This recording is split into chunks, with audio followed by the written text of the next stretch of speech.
જામનગર જિલ્લાના ધ્રોલ તાલુકામાં પડેલા અત્યંત વરસાદે ખેડૂતોની કમર તોડી નાખી છે। ખીજડીયા, જારિયા, માનસર સહિતના ગામોમાં મગફળી અને કપાસના પાકને ભારે નુકસાન થયું છે।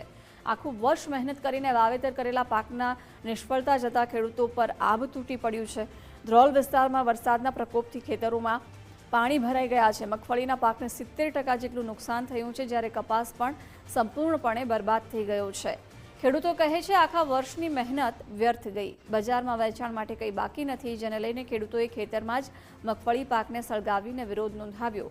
ધરતીપુત્રોનો આરોપ છે કે સરકારને જણસીમાં થયેલા નુકસાનની તપાસ કરી પૂરતું વળતર આપવાનું મળ્યું નથી। આ વિસ્તાર કૃષિમંત્રી રાઘવજી પટેલનો હોવા છતાં તેમણે હજુ સુધી કોઈ નોંધ ન લીધી હોવાનો પણ ખેડૂતો દાવો કરી રહ્યા છે। તો આવનારા દિવસોમાં ઉગ્ર આંદોલનની ચીમકી પણ ખેડૂતોએ ઉચ્ચારી છે। જારિયા માનસરની સીમમાં બધે અમે ફર્યા, બધે આ જ પોઝિશન છે।